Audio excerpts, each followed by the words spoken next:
Bonjour, je suis Céleste Wonka, vidéographe chez Hybro Studio. Hybro Studio est une compagnie qui est spécialisée dans la photographie et dans la vidéographie. La luz del descansillo. D'abord basé en Chine, nous travaillons en collaboration avec les grandes entreprises du monde cinématographique, de la haute couture et du fashion show. Et nous sommes maintenant à Kinshasa pour vous servir.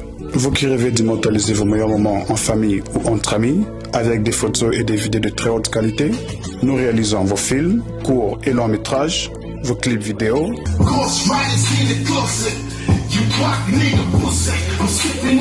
vos émissions,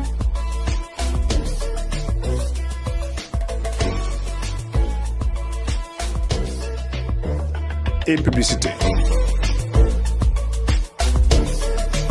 Nous faisons aussi de la couverture événementielle, vos mariages.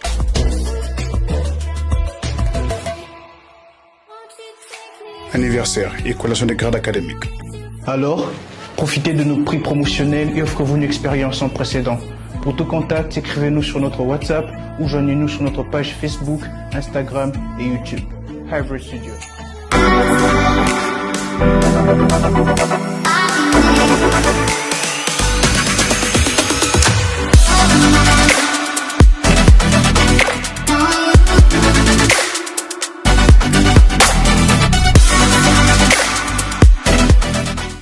Chers téléspectateurs de Digital Congo, encore une fois merci. Vous êtes nombreux à nous suivre en direct. Merci beaucoup parce que nous vous aimons, vous nous aimez. Et dans votre magazine, nous avons l'opportunité de vous présenter des célébrités. C'est comme aujourd'hui. C'est vrai, c'est une personne que vous aimez tant, que vous avez beaucoup aimé. Et pendant un temps, il séjourne souvent en Europe. Et aussi, on peut le dire, il est à cheval entre l'Europe et le Congo. Ou l'Afrique, si vous le voulez. Lui, c'est R9, Savané des Pichot. En tout cas, il a beaucoup de surnoms. Moi, j'aime bien l'appeler Papa Confort. Bonjour. Bonjour. Les Kayembe. Ah. Vraiment, quel plaisir Yaro Saranate. de se retrouver encore dans le plateau. Oui, oui. Vraiment. Après autant d'années. Après tant d'années, et puis... Amour Nzamba Bolim. Nzamba Bolim. Après santé, après santé, plaisir. Théo changerate. Osara ndeng ozala wana donc baspect, ba beauté, ba nini. C'est bon. On dirait la religion mo est à moi difficile pour nous abandonner.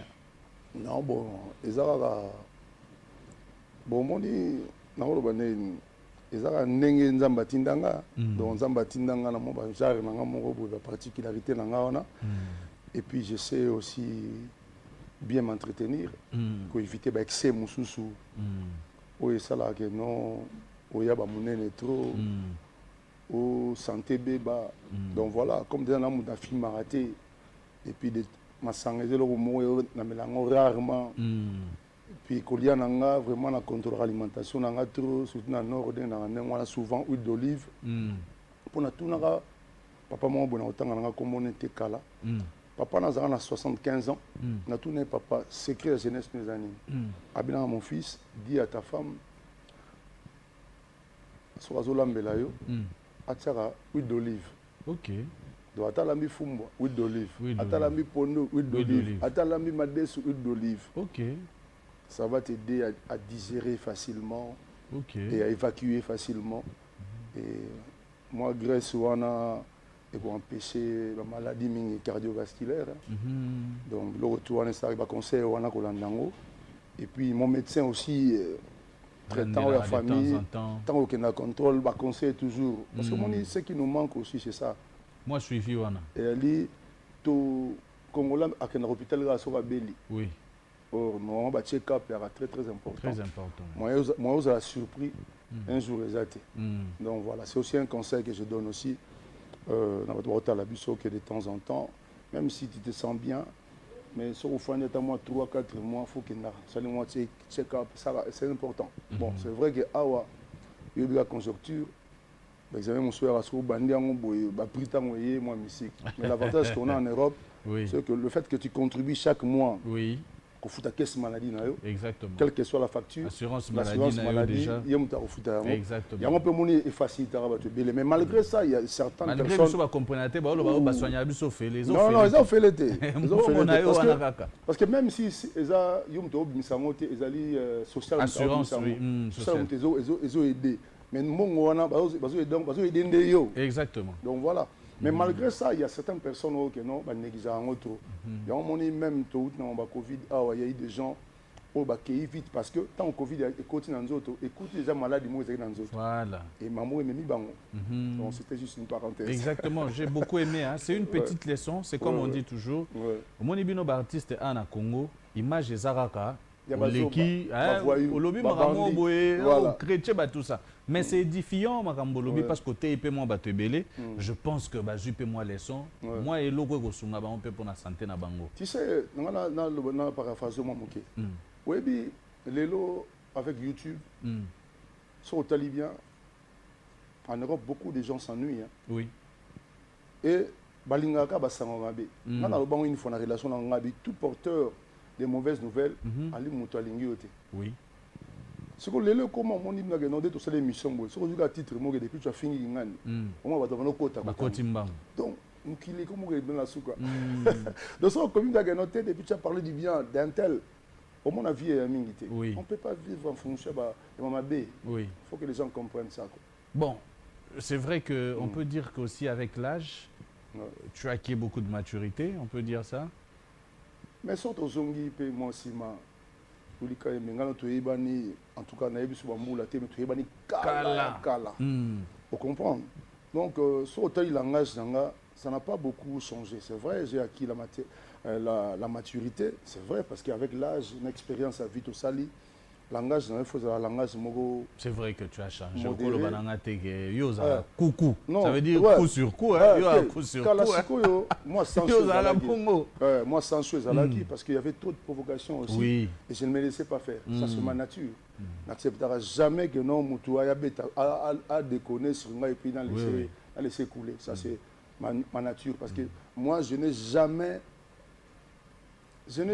osé kofinga Moutou.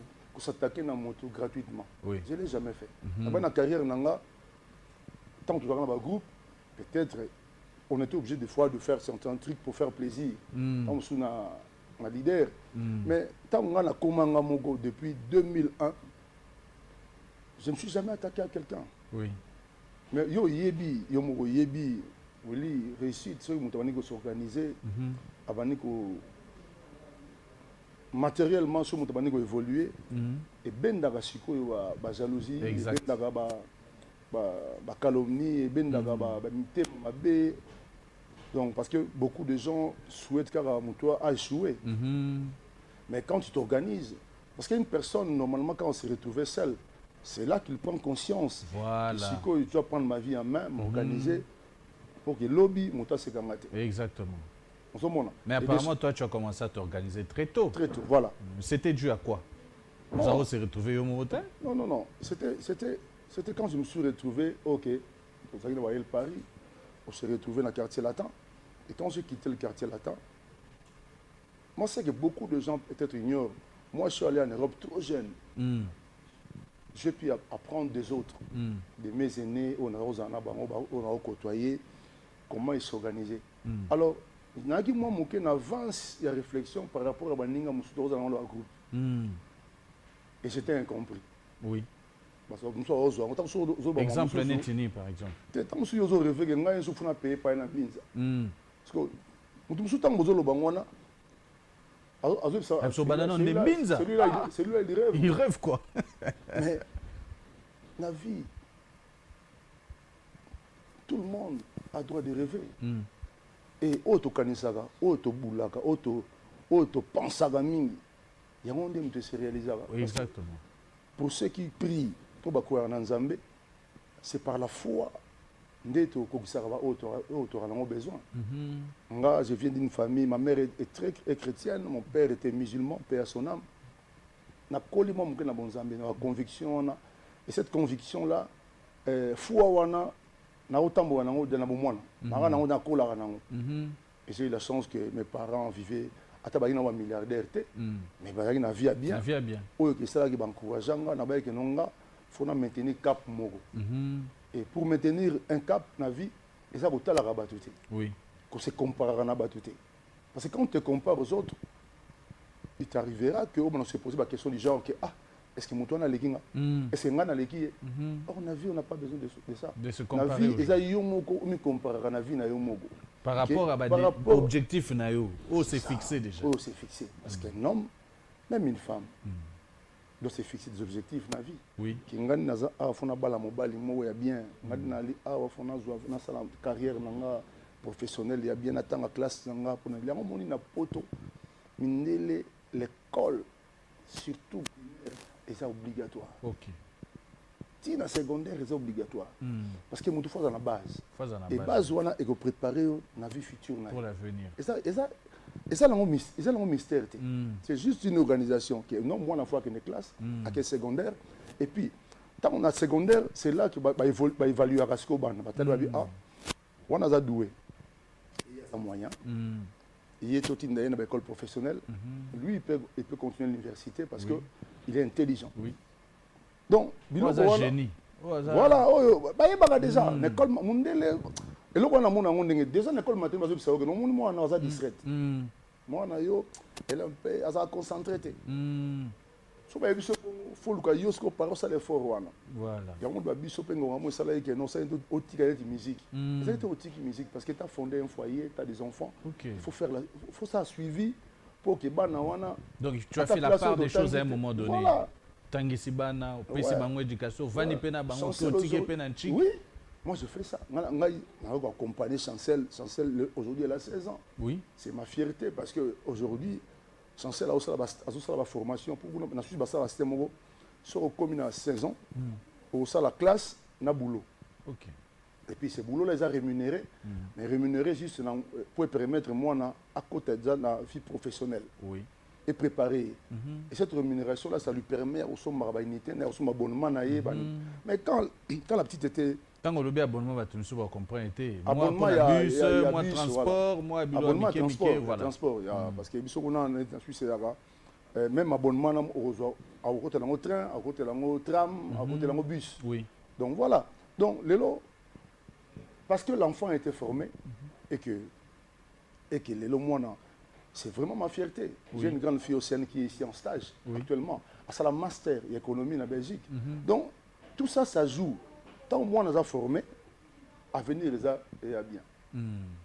Et puis, les lots, nous avons comme aigri, plus que même aigri, pourquoi? Parce que, il n'a pas pensé à jour au Egoya. L'avenir. Pour s'organiser. Pour s'organiser. Et le second est comme question que nous avons s'organiser. Nous sommes mes bébés. Mais Moutouloua et yo, par exemple, quand tu parles d'être organisé, tu sais, les gens vont. Ils ne vont pas combattre. On comprend bien parce que yo, ça va mourir bateau. Il y en a bakar. Après ça, beaucoup tourne à chantier. Les gens se demandent comment tu faisais. Oui, ou là, tu bien. Beaucoup tourne à chantier. Oui, na bakar. Beaucoup tourne à chantier. Après, limo kei. Oui, sur les bilans comme ça, donc, oui, à pambate. Mais comment est-ce que Moutoyo, Azosomba Mituka, Azosomba Bandako, Azotonga Bandako s'organiser? Comment tu expliques ça? Bon. Yango yo ba traité ya Mouto ateka ba drogue. Bon, l'organisation, on peut s'organiser avec peu. Pour s'organiser, je ne pense pas qu'il faut avoir des millions. C'est avec le peu aux Zanango. Exemple, tu te retrouves avec. Vous avez commerçant par hasard? Non, moi mon père était homme d'affaires. Donc je voyais comment il fonctionnait. Et ça m'a permis aussi à ceux que nous avons payé autant dans sa musique, musique et simbaté. Je sais comment m'organiser pour que nous ne manquions de rien. Au Yébi, quand tu manques de tout, automatiquement, tu as la valeur. Si tu as ta musique à Kalana, au Kenya, au bureau, on a été humilié. Oui. Moi, personne. Là, je parle de moi. Et comment tu es un musicien. Mais ça m'est arrivé au Kenya, bureau, mon robot. Je suis sur le bureau pendant 2 heures de temps, sans écouter un moto. C'est un manque de respect total. Oui. Vous comprenez? Mais moi, je salue mon aîné, le général Raus. Tant qu'il a qu'il Mazera, il était colonel. J'ai on a au talent bureau à Benganga. Na comme na bureau na réception na secrétariat plutôt na kuta les gens bato minene na moko nakuta ministre nakuta PDG moko wana nakuta général moko wana nakuta na tonton moko wana bien habillé en costard. Mais ce qui m'a surpris tant que annoncé que non ça va depuis tu as libanda à Lugayo automatiquement secrétaire na ya junga ko singa malamu na leka bato en tout.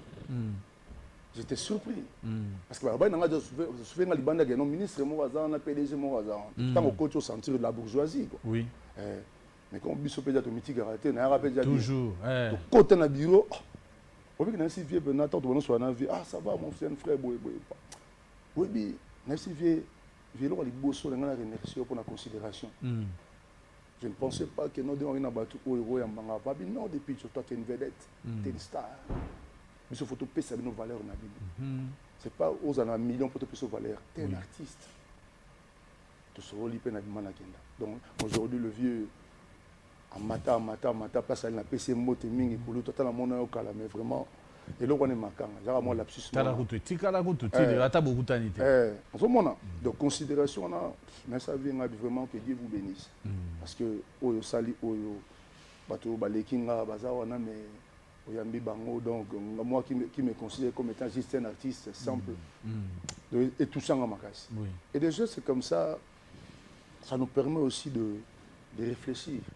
pour un lobby parce que au Kendara on a ici de valeur donc d'où il faut s'organiser c'est quoi avec peu au monde il récite toujours les arrêts une interprétation ah les gens n'a payé parler mais pour ça que parler on a payé on soit on m'a belé la paye on m'a belé avec $100 voilà avec $200 avec $20 au sommet paye ça gassiment au moment mais tout ça, on est maté, comme ah, ouais, tu as drogue dans la non. L'avantage qu'il y a en Europe, c'est quoi? Tu peux être artiste et musicien.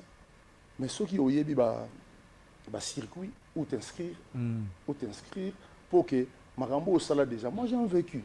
C'est ça que les gens oublient deux fois. On a bêti musique, on a bandit musique après fois, on a 91, 91. Donc, on a une vidéo, on a un disque Nayemba. Et quand je suis arrivé en Suisse, j'ai posé la question à bateau na kutakuna. Depuis n'est pour l'artiste, on était na Suiza. Je suis allé m'inscrire na Suiza. Mbala moko. Ouais, je suis allé m'inscrire na yo. Ramène nous ça. Na preuve kaka, œuvre na yo. Pour te reconnaître les artistes. Na sali blo na ngona. Et puis je me suis arrêté comme étant un artiste. Oui. Donc ce que le lot tant que non, nous autant $1000, nous avons en tant qu'artiste. En tant qu'artiste. Revenu na yo oyo voilà. En tant que auteur-compositeur, il y a un droit d'image. Voilà. Au monde il y a un avantage mingi moi dans la classe. Dans toute société on a et je tiens à louer l'initiative du chef de l'État n'a salaire qui est gratuité en école. Parce que au monde quand l'enfant a sa base mogo et qu'on permettre même la vie naie organisation future naie c'est la meilleure. Mais tant on t'atteint une classe tu le verras juste que tu verras déjà que moto à la base. Voilà. Et cette base-là, c'est important. À part l'éducation, tu auras bandako. Nathan, tu auras la classe et permettre de forger mon identité, mon robot. Et moi, j'ai dit ça aujourd'hui à mes musiciens. Ne venez pas l'esprit à qui Yankia. Bon, l'esprit qui voit. Toi-même, tu l'as été, hein? Non. Yankee Pena. Moi, je n'ai jamais été Yankee. Excusez-moi. Esprit est belé, donc tu étais un peu. Savané ou Savané. Oye Penaï. Nazande Siko Moutou. On a dit que esprit na moni balobela ngate. Nane Moutou, oh, je me laisse pas faire. J'ai une forte personnalité. A dit ngana go mona ministre na mona ga Moutou. Vous comprenez? L'eau va bien complexe, n'a bien monté. Parce que j'ai été éduqué comme ça. Que Moutou, qu'on soit été par rapport à titre, j'en ai Moutou. Moutou peut considérer, parce que tout le monde peut devenir ministre. Oui. Tout le monde peut devenir PDG. Nous, toi, comme général. Les Arabes, à côté de l'armée, attendent la classe, abonné au matin. Oui. Donc, Moutou pas m'bazaraté. Et puis, il y a des ministres, à souper l'autre. À s'organiser, à se retrouver à Pamba. Donc c'est pour te dire que vie est musique. Donc le pouvoir la politique, il y a une console, il y a sort à Batubele. Non, la meilleure des choses à faire, c'est préparer ton futur pour la jalousie. En tout cas, aux autres banangayo on dirait nani bossa professeur. Soit l'anime alobanayo, bandeko na ngai ope wa poser ba question te na osenga déjà mutu ali boso aya po ngana yo pe toi na tala masolo bela bosola po oza vraiment très intéressant. C'est ça, je dis aux téléspectateurs, ça aspect oyo ba te belé ba yebela raté na ba artiste talande lelo to koti couro to zo na plateau awa yoka siko ya no ndenge zo ya mbala moko ta. En tout cas, félicitations Savané de Picho. Ça a été une très grande joie en tout cas. C'est comme moi aussi. Oui. Je te félicite tu beaucoup. Tu peux venir déjà, oui. Parce que te voir ton évolution, même Nengo Bandara déjà, comment tu t'es comporté, tu vois que tu as une base. Oui. Ça joue, mon frère. Exact. Et voilà. Et puis, pas petit. Exactement. Très bien, merci beaucoup. Vous vous présentez et vous posez votre question. Merci, le président Willy Kayembe, vrai. Je me présente au nom de Aruna Mukoko. Question nanga izali boye à travers président Nabiso. Mutuna nanga izali liboso tangu mbana liboso oyo ko signé to ko ya na contrat ya na quartier latin tangu Kofi Olomide abenga kayo bokende ko solola. Izalaka na Hamburger House et place où nous avons se rappeler maintenant sentiment to oyo monaki comme avantage oyo ko permettre yo ya ko kota na kati ya quartier la tenzalaki nini. Bon, merci d'abord pour la question. Na moni koza mutu na moi histoire de ce Rolanda Masolo kala. Bon, au moni batuminga mayele va profiter de la situation où se présenter dans mon monde. Moi, si j'ai adhéré le quartier latin, c'est parce que déjà, au sein d'un groupe Nazalagi, pour ne pas le citer, pour mes commaris déjà. Au départ, on était une famille, on est venus ensemble. Mais on a succès, la notoriété. C'est ça le problème de la derrière la Congo. On est d'abord des humains. Tu ne seras battu. Vous comprenez? C'est le bilan où on est ça là que on a comment dire le mécontentement. Ok? On a comment dire que la décision à moko ya vinanga. Que bon, mais ça bon, la kidnapper mais qu'il n'en avant. Mais beaucoup mais aussi mbasouté. Vous avez aussi mbasouté. Même financièrement, même artistiquement, rien ne marchait. On peut beau se voiler la face, il y a aussi l'hypocrisie, il y a le kuta, parce que c'est ça, la musique congolaise, il y a le kuta, mais rien ne marchait. On a bien Kouloutou dans Francis Kalombo que je salue. On a dit grand frère, on a embarqué dans la Makambo, fait de Tomi dans la zone.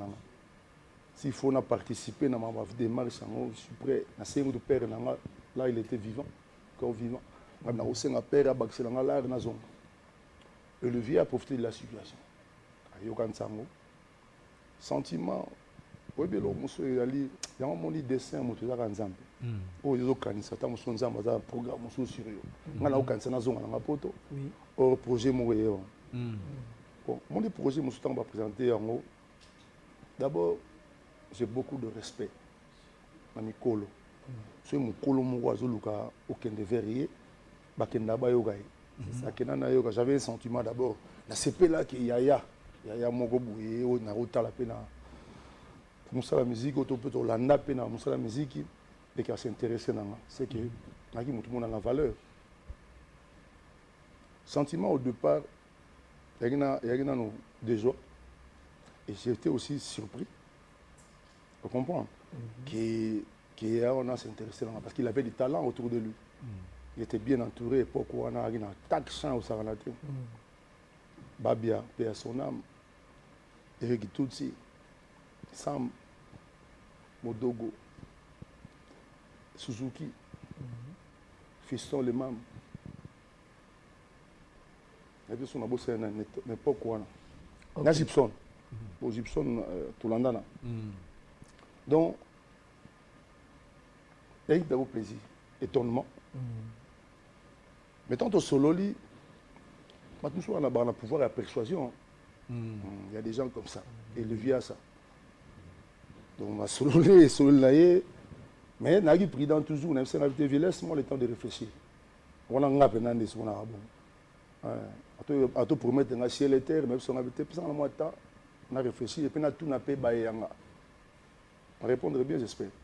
Apparemment, oui, mais par rapport... Comme sentiment dans la tête. Tu as un sentiment dans la tête. Sentiment par rapport à... avantage. Non, avantage au mon équipe de jeu, au bango déjà, ok. Comme on a déjà que Kouné Bandé ko simba les sociétés aux acquis clair na biso, comme on a que Kouné Bandé ko simba les sociétés pour que na chité na sima. Mais pas d'avantage. Les avantages. Déjà qui déjà avantage parce qu'ils ont apprécié déjà que Yaya Zala qui voilà. Bon, avantage d'abord on les a considération qui bon moto boy. Mais dans un matériel, je suis pas censé le dire aujourd'hui. On comprend le bloc monsieur la bloc et la secret. Mais moto moto c'est un contrat dans lequel c'est pas comme maman mutambo. Ils ont d'abord un feeling où ça l'a mis entre eux et à travers ngapé bato belé balanda ça on va contrat. Oui. Même si va reconnaître en côté. J'étais je crois parmi ba si on a premier était dans moi deuxième ou troisième au yoava côté dans quatre quartiers là. Dans quatre quartiers là. Ouais le gars il noté il faut contrat. Oui OK et pour protéger yo nanga. Donc voilà. Les avantages monsieur au mongo ça c'est rien. D'accord. Feeling d'abord et salama liboso. Et puis le reste, il en a une en ok, merci. Merci. Merci beaucoup. Ok. Voilà, et tu remets à une autre personne qui va venir. Savané des Pichot. C'est vrai. À t'écouter parler, tu es vraiment un homme instruit. Merci. C'est vrai. Coucou ta eu na kata musique. Attitude na eu entre Wenge na quartier latin. Ça veut dire il y a des makamo boy pour nous représenter les blagues parce que Wenge esprit quartier latin en tout cas c'est la classe esprit peut mais ça ne veut pas dire que eloko yo ça va ne ba accuser yo d'orgueil insolence na vie batomisu babanga ko approcher parce que propriété l'équipe, mon langage nayo, c'est comme si tu es insolent. Au moins, tu es quelque part, au regrettant en haut. Bon, au moins, il y a un problème avec nos compatriotes. C'est un problème, mon et où tu as depuis le régime au bout, toi. Donc, Congolais a une facilité. Donc, avec à côté avec malamoga ba approcher yo avant bête na épaule awa beaucoup de camarades mais ce que la personnalité et que tu te respectes et que tu as une barrière et ça pose problème. Moi je suis un artiste papa, je suis un artiste. Quand je viens je suis invité chez Ouli Kayembe, je dois honorer Ouli Kayembe, je dois être bien habillé.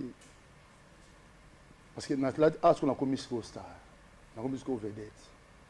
Et c'est le langage-là que je tiens ici. Ça, c'est ma personnalité. Bateau, tu écoutes dans la manzela, dans la bar, dans la boîte, dans le restaurant, dans la nine. Parce que tu as une appréhension déjà vis-à-vis de eux. Aja liboso déjà na makanisi mo boye. Voilà. On peut changer en côté. On peut changer en côté. Nga na ndaku nanga na rastarte. Na vrai prénom nanga tant que baye baraté à Christian. Au maire nanga botang. Donc nazalaka mutu normal na ti coupé moi ti sort nanga. Na zo sala ba misala so ba salon net ko na pa na sala na ba salon nanga normal. Là je me comporte comme mutu normal. Mais ce qui n'a commis na scène ton a plateau de télévision là na commis star, na commis vedette. Et beaucoup de gens nous jugent par rapport à ça. Moi, je n'ai jamais été insolent. Mais je n'ai que répondu à certaines attaques aux élèves vis-à-vis de moi. Parce que je suis un mec, un vrai. Tu comprends? Ok, je ne vais pas tolérer tout mogo, na salarié rien à vie. 20 ans après, ou 30 ans après, ou 10 ans après, ou 2 ans après, à passer à la télévision pour dénigrer. Et, Batbabo s'en a raté. Toute action entraîne une réaction.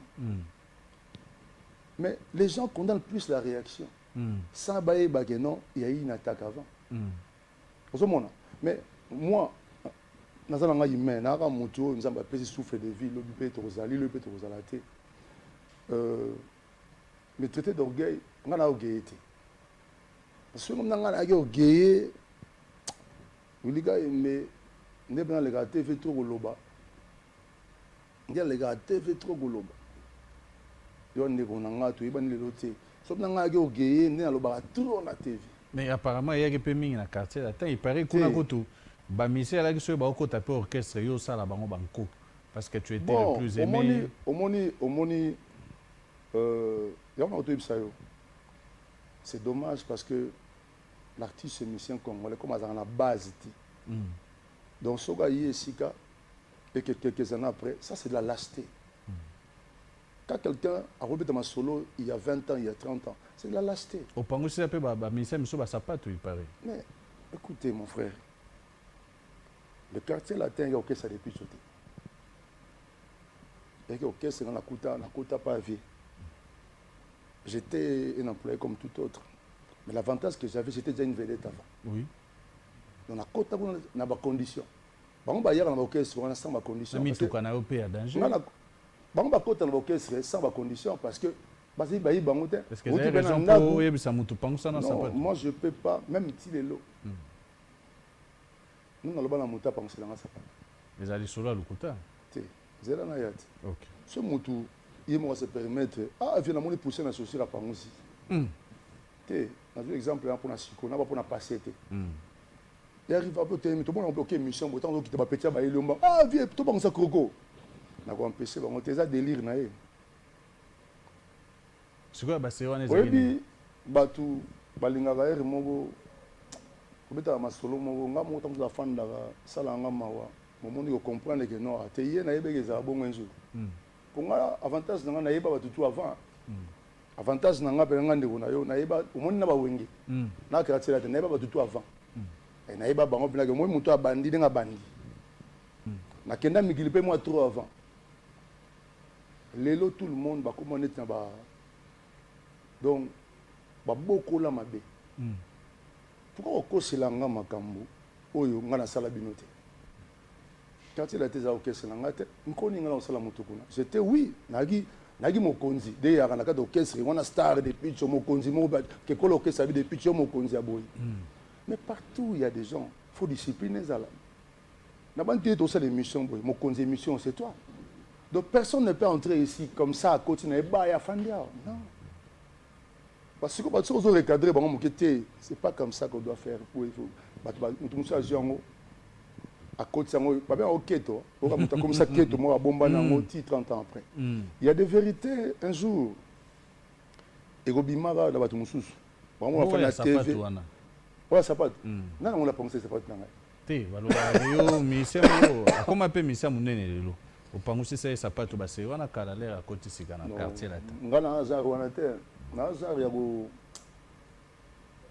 leki nanga Zidane ayebinga depuis son jeune âge et depuis mon jeune âge nga nanga ba nature wana te ya onyoko la rabato te ya nature nanga te j'ai un franc parler mais ko nyoko la rabato que non parce que dans la question de faux nepso que non mais so yaki bongo neti yo sala rango je suis arrivé aujourd'hui avec mon guitariste so yaki bongo net on me caractère aux aranango de la temps on a 25 ans na 50 ans on sala rango surtout quand on a 25 ans, position on a position psycho et les qui ont mal belé. On a dit Zaraga, moi on a lingala parce que en français le fait de paraître, c'était ça à l'époque. C'est-à-dire vous impressionner mais au fond financièrement ça ne suivait pas. Vous avez ma cascade. Vous comprenez? C'est vrai mon frère. Mais tout le monde passait à la télévision, dire n'importe quoi. Mais aujourd'hui, moi, je suis content que beaucoup de mes amis, beaucoup de mes collègues se sont organisés. On a stabilité. Non, il y a 30 ans, on n'avait pas. Il y a 25 ans, on n'avait pas. Très bien. Je prends un autre intervenant. Rapidement, tu vas aussi poser la question. Et puis, avant de poser la question, tu te présentes. Voilà, vas-y. Bonjour, Willy. Bonjour. Bonjour, c'est Vanny de Pichou. Bonjour. Question dans Bosso Zaboy. Tout le monde qui en 2021 proposa qui sont moi string dam ya tokana kité na acoustique na yo. Pour nini nanu kombo wana tokana kité. Bon, tokana kité, moi je suis un artiste, hein, donc je m'inspire souvent de la réalité, de ce qui se passe dans la vie courante. omoni badese mosusu na vie interpellaka omoni bacatastrophe mosusu na vie interpellaka enfin interpellaka bato ya mayele bato tu te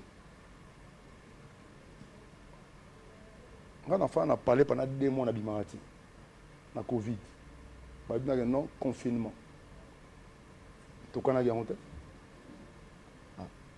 tokanaki te donc mundele moko abiki avion emata su te donc so na comprendre bien Te nazo ya nasi inspiration na yo eza covid zela kaka covid te réalité ya vie oyebi vie musée papa wemba akufa nga azaka na Suisse nazwa message na ba dovi akufa 30 minutes batinanga message naotolamuka naofungola phone donc nga mpo na nga nazomona bato kaka papa wemba bakokufa te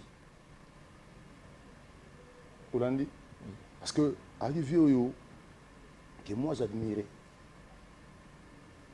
na ba style na ye na ba chant na ye na ba bizaleli na ye ba genre na ye c'est-à-dire na benda pe belé kuna siko jour ba annoncer ba vient na kufi j'ai compris que nous soya pamba kingamo pe na pamba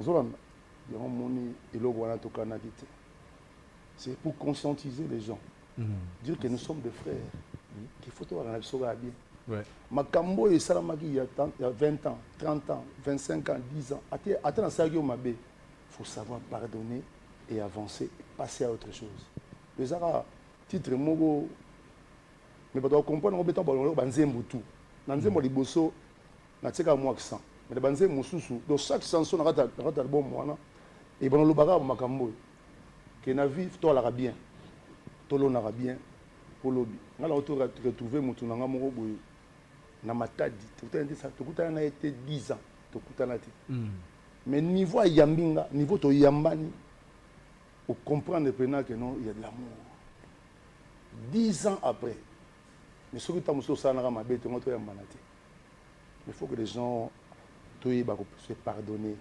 que non on doit avancer on doit passer parce que nous sommes devenus des parents et pour les jeunes il faut beaucoup avoir conscience que non demain on a 20 ans hier plutôt on a 20 ans mais 50 D'accord. Merci beaucoup. Voilà. Savané de Picho, dis-moi un peu. Nabilo Omi Bale Oyo. Nyongo. Nakanda. La conséquence nango mingi Oyo. Et Emilia Yozani entre Nyongo Nakanda. Bon, Kanda. Kanda. Kanda parce que tant là, au moins l'homme se forge par rapport à Makambo a vécu à vivre. Moi, je suis quelqu'un de très timide. Au départ, moi, j'avais beaucoup de sœurs. Et ça, là, que tellement de sœurs rebellées, parce que je trop. Parce que je trop, parce que je suis même dans l'école,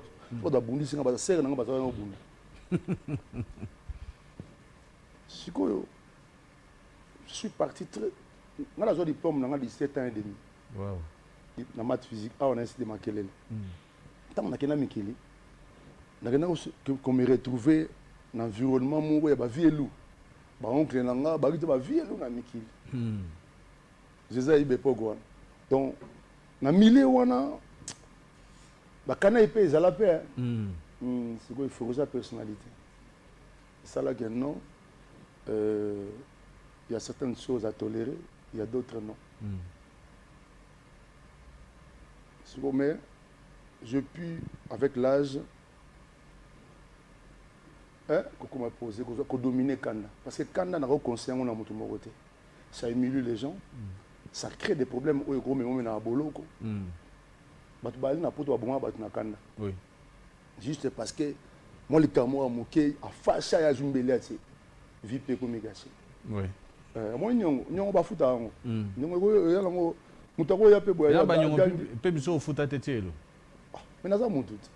Na poto jana ba nyongo la banque. Pourquoi pas? Na Kishasa. Ata na Kishasa so mutu. So nyongo ya li. Kai bafuta ga. So ko bafuta. Eti nyongo yuda lutingo so futa. Ben ngapa depuis na koza nyongo yuda. Voilà la réponse. Hein? Merci bien, tu vas poser aussi la question. Oh, bon, mais, on a un noyau daté. Voilà. Vous vous présentez, vous pouvez vous poser votre Bonjour question. Savané. Bonjour maman. Bellor Luzeidio. Pardon? Bellor Luzeidio. Belong. Bellor, Bellor. Bellon. Bellor, Bellor.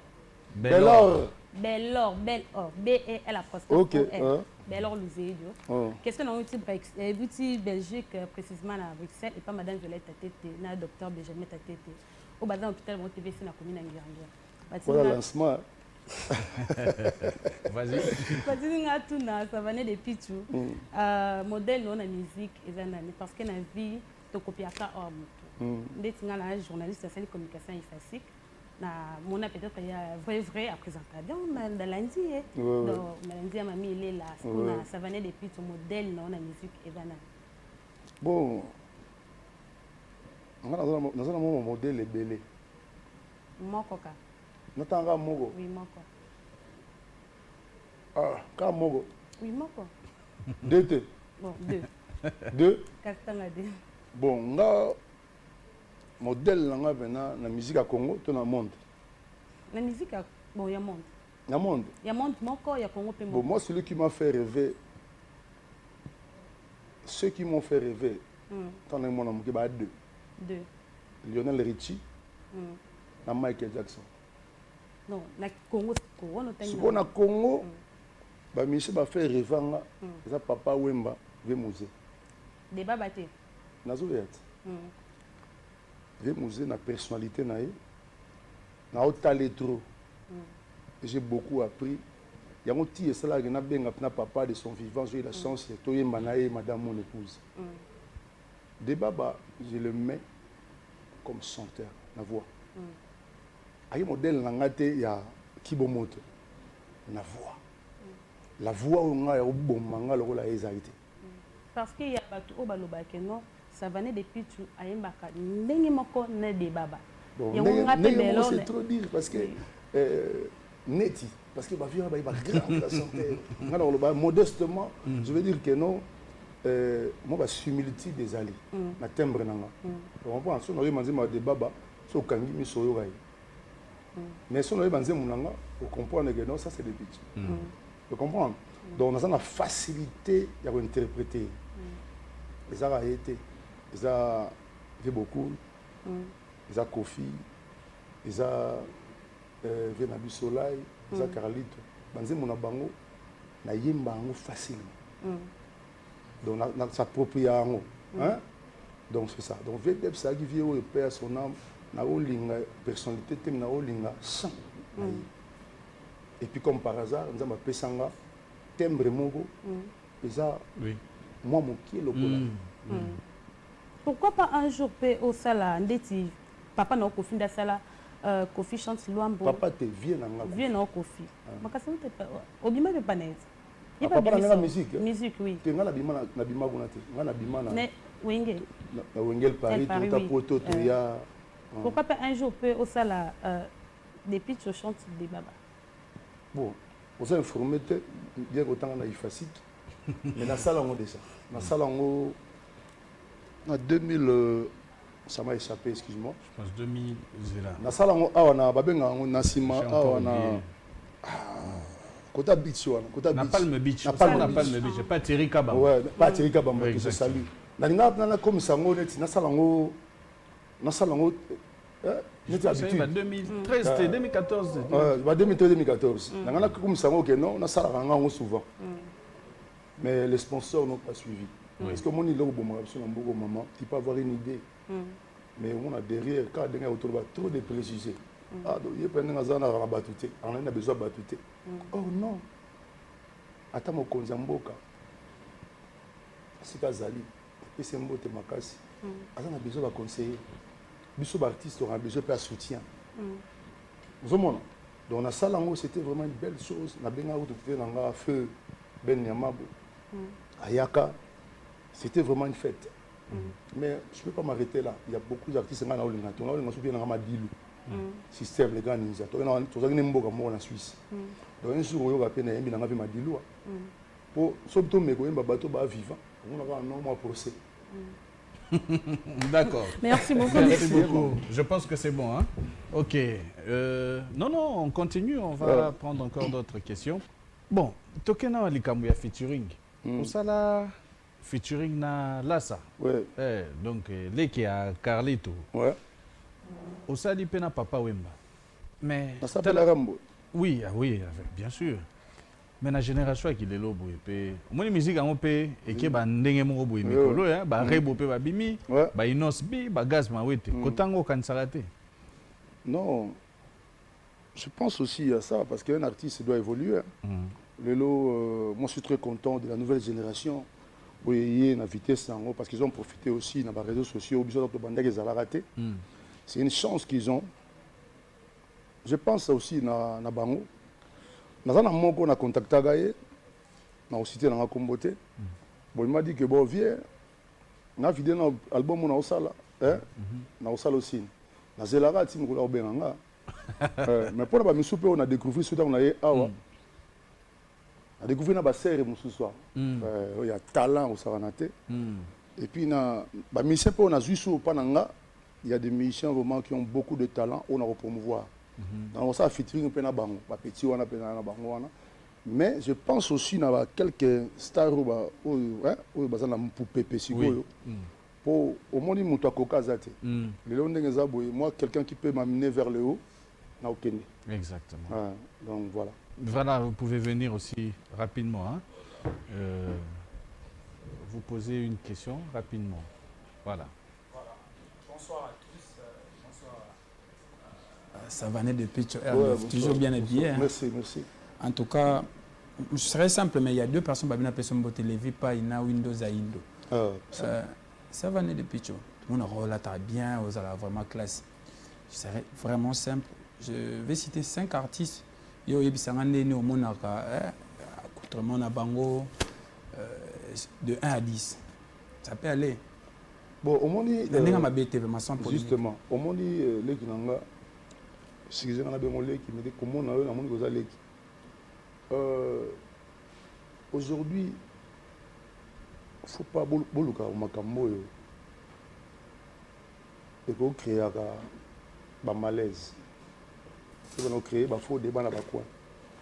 Comment on a fait Nathalie a été fait moi avec non on a les plus sapeurs et battus autour. On a zali, on a été dérangé parce que je sais que je m'habille bien. Mais peut-être que tu as bien collé. Bien sûr. Mais ça problème. Oui, on crée un problème. Alors, vous pouvez juste me répondre à la question. Pour nous répondre, on a besoin de note. Parce que d'abord, mon tour j'ai été dans la émission. Tu es un monde là. Tu es un monde là. Tu es de 1 à 10, noté combien? De 1 à 10. Au banc a problème, tu as un banc à rater. Na banga problème te pe na banga mututa. C'est noté de 1 à 10. Oui, la musique na ba yebi na banga mututa. C'est pour ça qu'on noté car na lobby sur la ligue alimenter la polémique pa en pambati. Ngane ke zawana, au moins tango bi ba mission de 1 à 10. Ba mission musuta musuna mona eta musuta fait sur 4. Na kofelo mi. Na roja on a mona yende. Na télémica na kofelo mi. Na ba clip. Na ba clip, na nenga tous les jours. Na ba clip na nenga moni là. Attends, l'accoutrement comme ça, bon, je arrête pas tout cas na clip terre. Ozo qui m'a bisonné. Tu na qui mioté parce que ozo balanga par rapport à ba clip, to par rapport à mutu.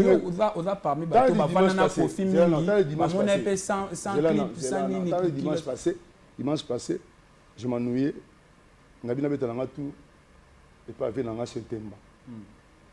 DJ Frank ayamba nga kano na PC mode escada. Ngabina betaka tout, je m'ennuyais. Na kota boye pas. Na kota vejo ça. OK? Je suis allé vers lui, na pêché bonheur ya kolo, na longo le chapeau, na longo les lunettes, na gumbami, me respect. Venez na kutaki, ala tena ndenga dimanche na ngabe na tena ndenga dimanche. Bon, ndenga ba clip casto za bien, ndenga ba clip. Ko faut le de 1 à 10. Au côté combien ça on a tapé. Ata bato ba la biso 2 personnes kaka. Je m'arrête à 2 personnes. Bon, viens ce qu'on ala tena ndengele. Aïe. De 1 à 10, de 1 à 10. Bon, de 1 à 10, comme on a insisté, on a vu que les Mélomane Nangongo va comprendre qu'ils ont échappé, mais aux autres sont de 1 à 10,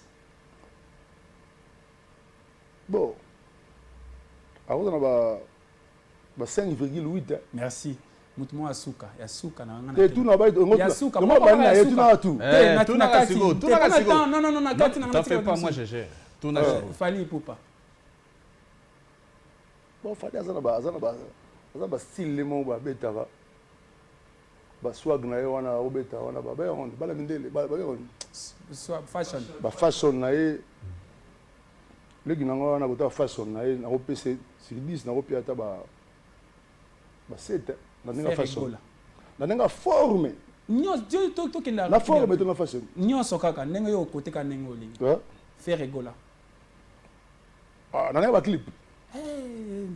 Na ndenge nyonso ba clip toke na ba clip kasi le ba clip comment ba t-shirt na ba jean na basket bon mutasuka pona ke na ngai Marie Paul sur 10 côté oui non si c'est vérité il faut répondre faire rigola parce que je vois le temps vu le temps non bah on peut ba 6 et demi 6 et demi Marie Paul la forme pas moins de 5. Merci. Merci beaucoup. Merci beaucoup. Frère. Voilà. En tout cas, na ba forme oyo. Voilà. C'est ça qui n'a sur 10. On peut se non peut pas répondre, ça non peut m'abêter, ça non peut pas bien. Et là on peut me retourner depuis ça là tu as bien depuis ça tu as bien été. Voilà. Donc là je pense que là sur tu as bien été, c'est ton tu es libre de dire ce que tu veux, je suis un artiste. Tu peux venir aussi rapidement hein. Tu comprends? Oui. Mais on a ébi on a ça quoi. Oui. Mais sur le temps au compter bateau ba classe ça na moko na musique donc sur classer na tête un jaloux. Parmi les 5 premiers ça. Naza. Très bien. Ba ébi pe ba motu. Ouais. Voilà, vas-y. Bonsoir Willy. Bonsoir. Bonsoir depuis Savane. Ouais, bonsoir. Moi c'est Gosse Di Kambala, Maboko Pétesso Rezali. Donc voilà, question dans autres tournayo utile banda. Utile banda Mamani Lumbala na Bruxelles. La tantine Mayala Ndeba PC question. Alors, ceux qui ont répondu à ces questions, on a cœur ouvert, ils allaient bien. Il y a un problème ni vraiment entre eux et Marie-Paul. Parce que toujours mon Marie-Paul a zone de Canada télé moi belé.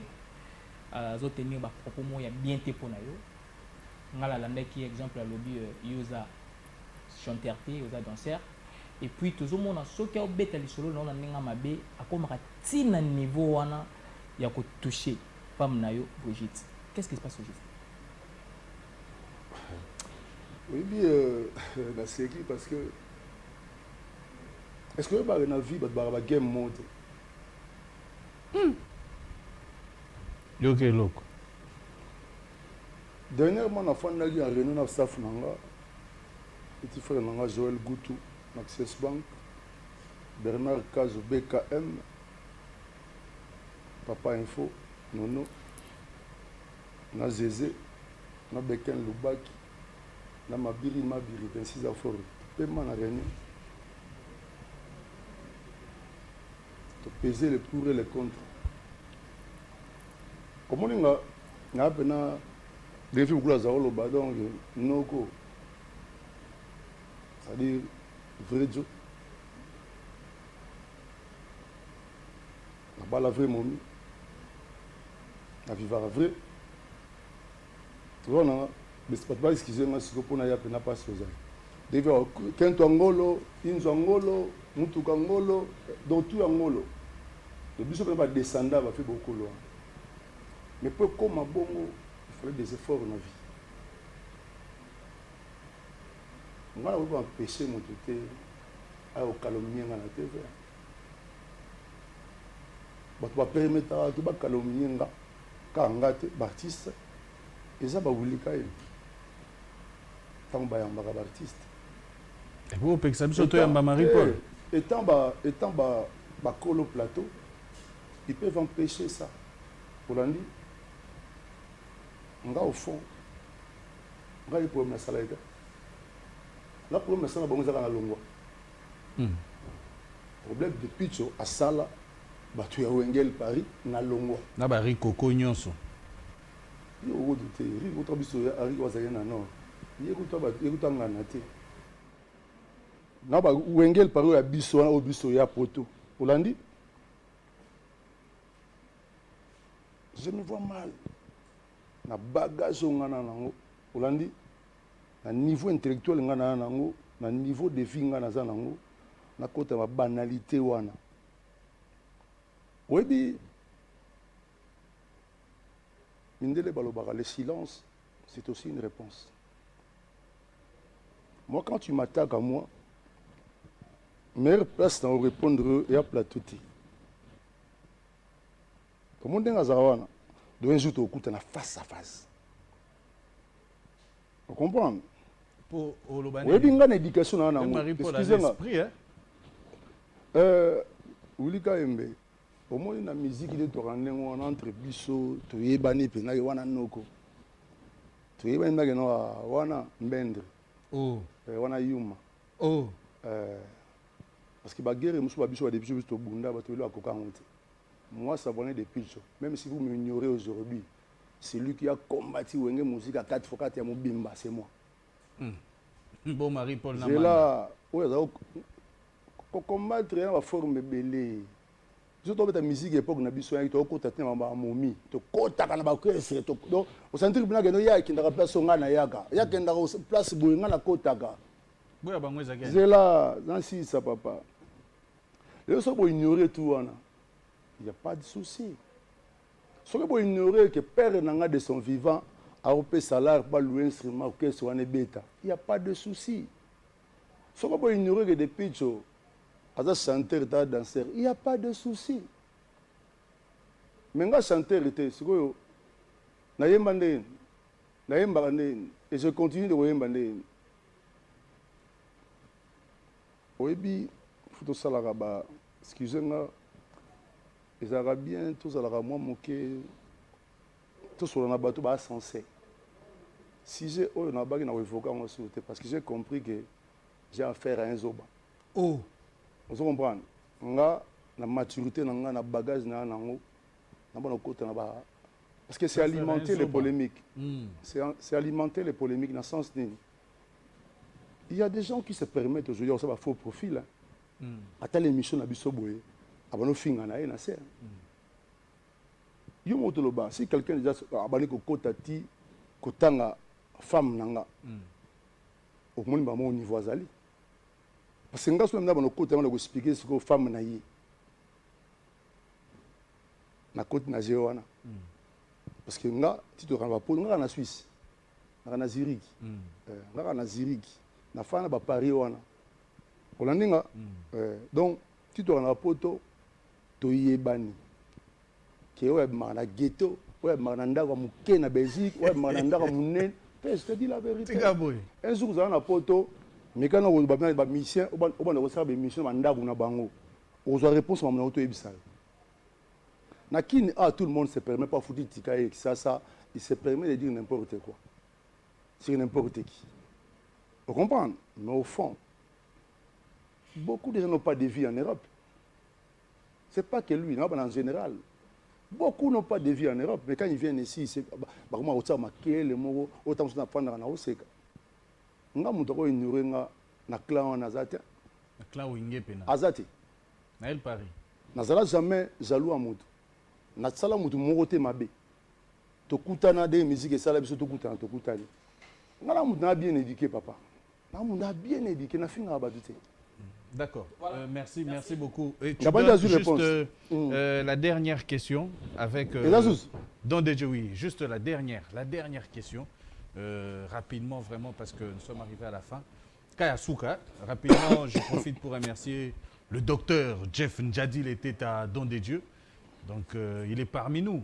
Je remercie aussi Maître Didier Mounangui, le fils de mon père. Et merci encore une fois à celui qu'on appelle Claude Kassongo Montana depuis Danemark. Merci à Sylvain Kitemo Komo Sinaï.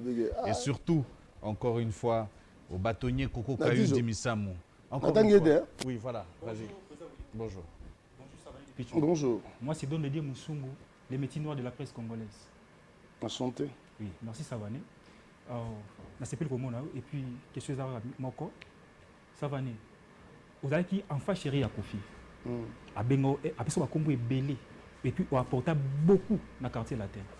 Sur le plan chant, sur le plan danse. Personne ne peut ignorer. Soudain, comme ça, à Bercy, bon, c'est préparé pour être à Bercy, soudain, comme ça, JF Ifunga à s'apparaître. C'était dit à quoi? Ah bon? Qu'est-ce qui a fait que non, mais tu solo. En tout cas, de côté couloir. Mais tu pendant la presse, comment est-ce que vous avez aux informations vraiment bien? Parce que ça, c'est archi faux. Non, c'est vrai, parce que j'ai les preuves. On a preuve? Oui. Preuve, comment ça dit? JF Ifunga à Loba.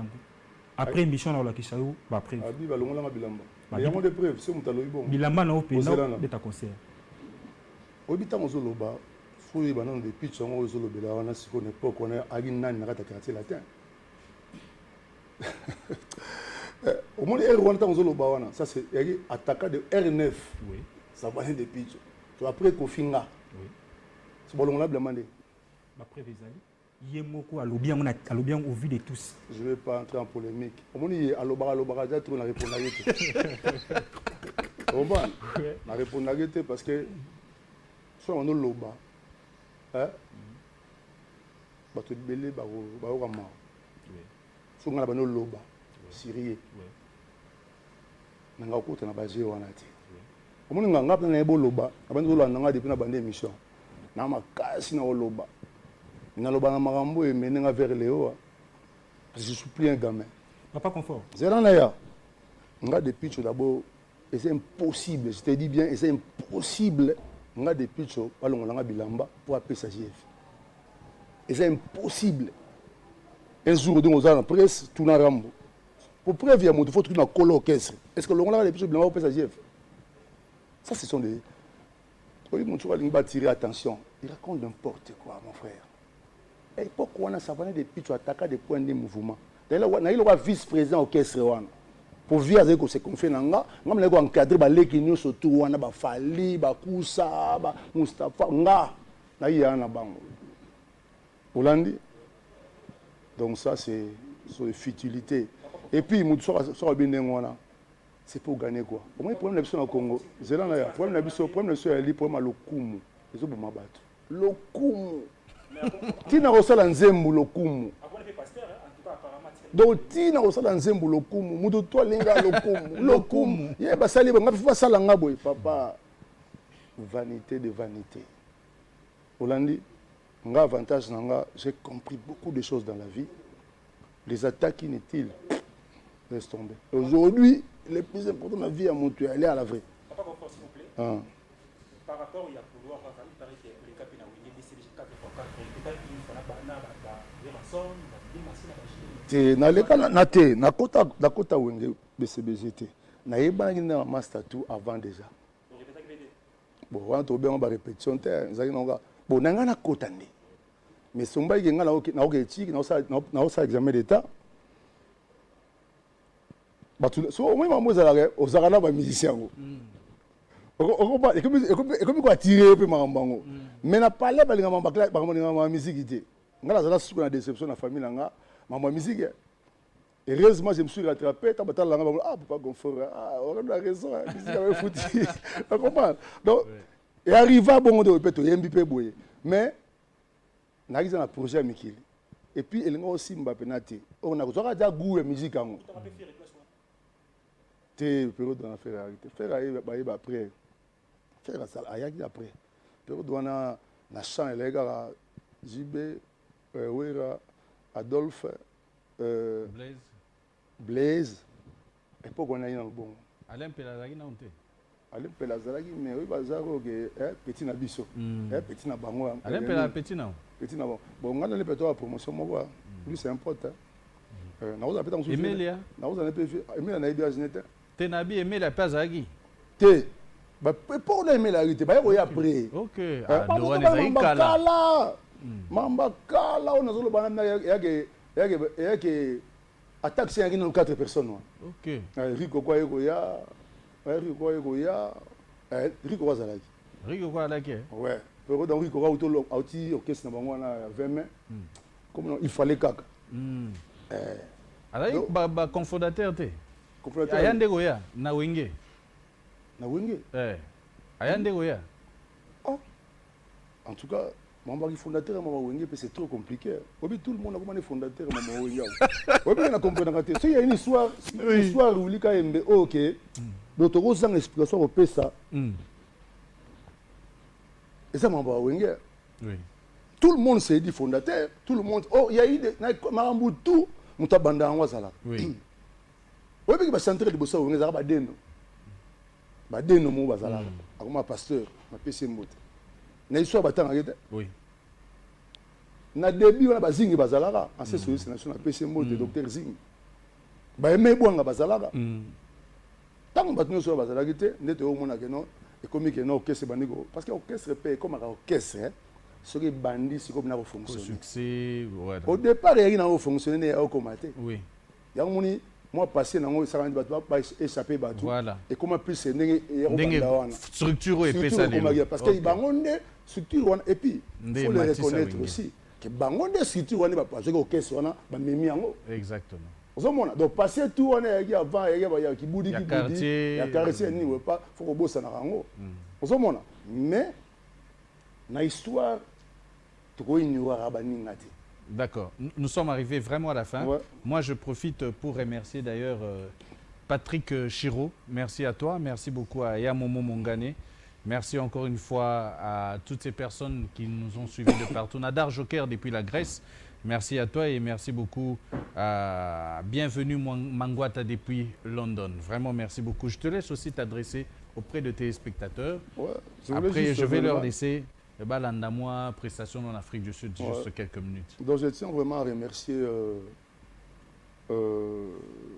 évangéliste, apôtre, pardon, Elengesa, en Afrique du Sud, dont le canton Matsuda. Yannick Elengesa, apôtre Sigozali, vraiment Bolingo Belé. Je remercie vraiment ma casse parce que vraiment j'étais bien accueilli là-bas. Et je remercie aussi tous les journalistes qui m'ont accompagné pendant ces jours Nangakuna. Quentin en Afrique du Sud, vraiment, cher ami, grand merci à toi pour tout. Grand merci à toi, apôtre Yannick Elengesa, pour tout ce que tu as fait pour moi. On a profité quand même de saluer Real de Madrid, Dani Dende. Ah, Real de Madrid. Ouais. Tout le monde bien. Tout le monde bien. Au Molé. Yaza, vraiment, c'est un frère.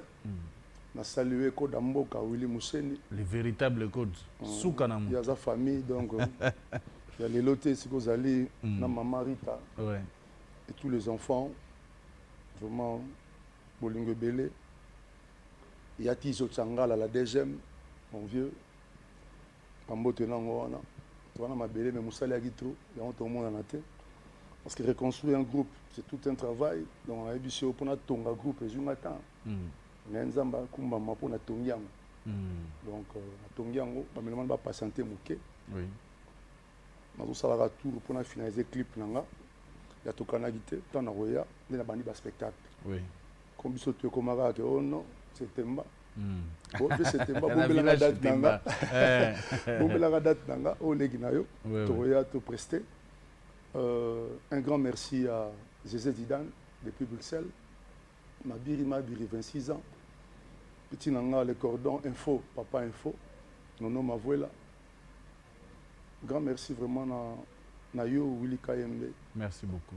Parce que vous avez parmi bateaux vraiment Mboka Oyo, Otoyebana na Moussala musique, Oyo, na Moussala journalisme, Oyo Tozala na jamais il y a eu un couac entre nous. Merci vraiment. Donc on sera toujours vrai et continue comme ça. Merci.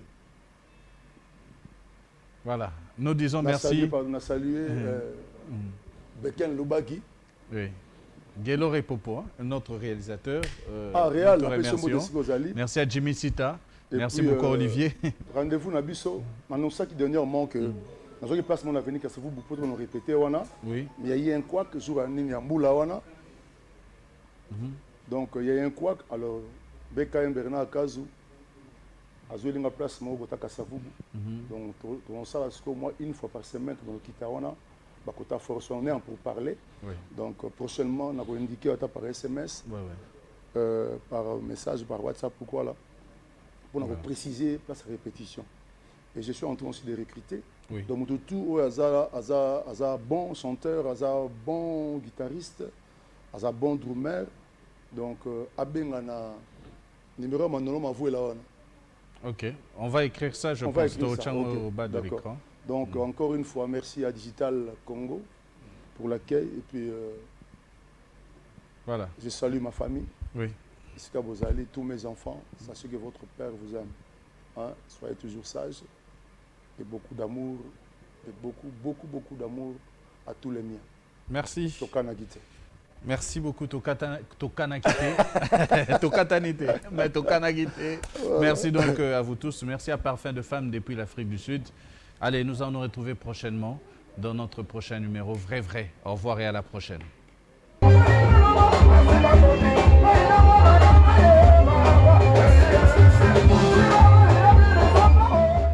Bonjour, je suis Céleste Wonka, vidéographe chez Hybro Studio. Hybro Studio est une compagnie qui est spécialisée dans la photographie et dans la vidéographie. La luz del descansillo. D'abord basé en Chine, nous travaillons en collaboration avec les grandes entreprises du monde cinématographique, de la haute couture et du fashion show. Et nous sommes maintenant à Kinshasa pour vous servir. Vous qui rêvez d'immortaliser vos meilleurs moments en famille ou entre amis, avec des photos et des vidéos de très haute qualité, nous réalisons vos films, courts et longs métrages, vos clips vidéo,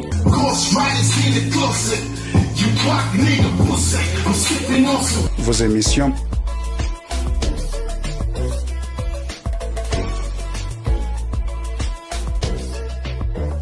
et publicités. Nous faisons aussi de la couverture événementielle, vos mariages.